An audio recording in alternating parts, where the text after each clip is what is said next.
Bueno, acá vamos a hablar de Rothman y Romero para el análisis socioeconómico de la universidad. Vamos a hablar de Rothman y Romero L. Sistema socioeconómico y estructura regional argentina. Marco histórico 1852-1970.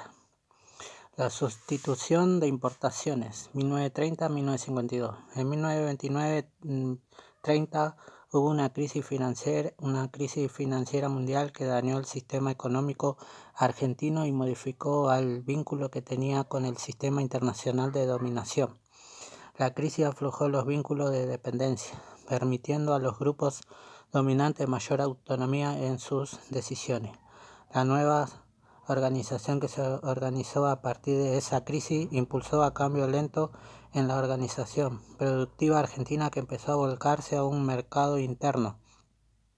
Hubo dos etapas muy diferentes entre sí que se generaron en la estructuración del poder en la Argentina luego de la crisis. La revolución de 1930 abrió un ciclo, la década infame, la cual se cerró en 1943.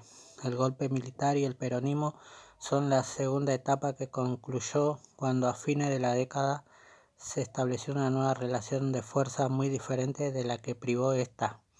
La crisis de 1930 inició un proceso de sustitución de importaciones en Argentina, donde se apoyaba un proceso de expansión y desarrollo industrial.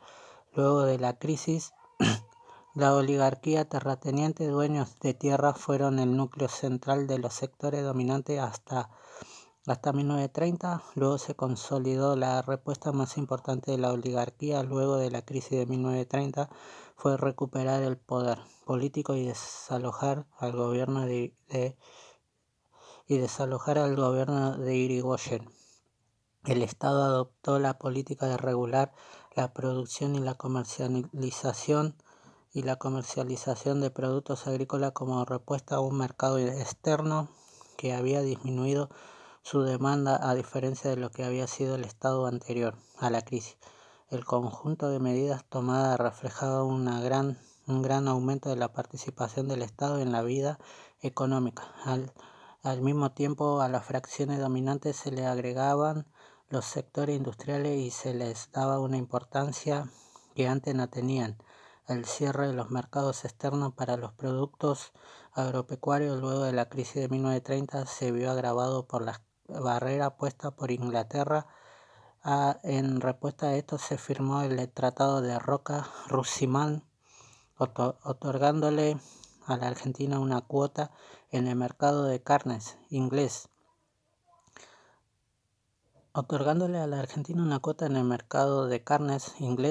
A cambio de un trato.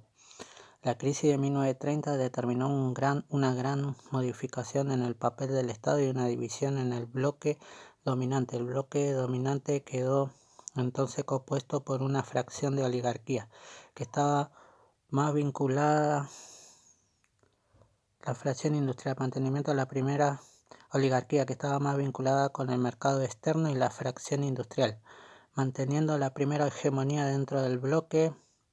El que quedó excluido fue el sector ganadero, que fue el que más se opuso a la política oficial. Se produjo un intenso crecimiento de la producción y acumulación de capitales, pero también se produjo una gran ola de migraciones del interior hacia las zonas industriales, principalmente Capital Federal. Más tarde, en 1943, se desarrolló el periodo de nacionalismo popular. El gobierno peronista trató de llevar adelante los procesos de sustitución de importaciones y superar las dificultades que le pusieron límite.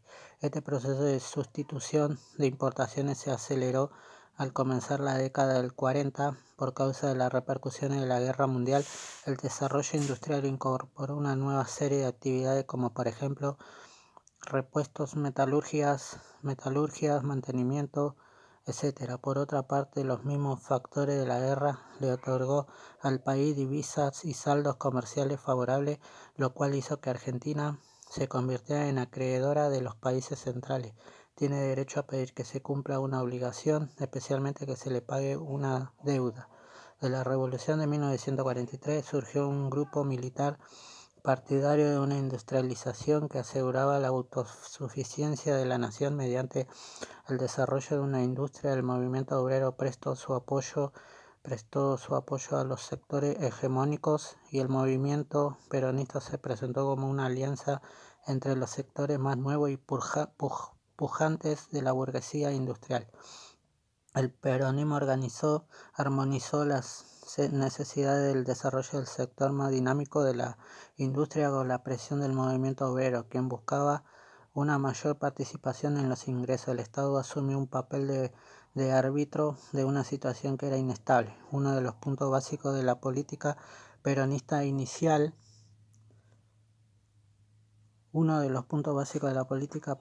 inicial fue la redistribución de ingresos, distribuirlo de una manera diferente a como estaba antes. La conciencia de intereses entre industriales y obreros era la base de la existencia del modelo peronista para sostener la política distributiva y la acumulación de capital. Se echó mano a la reserva de divisas acumulada durante la guerra y la transferencia de ingresos desde el sector rural al industrial. El Estado debió expandir aún más su funciones e intervenir ampliamente en la vida económica, tanto como gestor directo, por ejemplo, de servicios públicos, de empresas estatales, etc., y como mediador entre intereses distintos y contradictorios a los que él debía armonizar.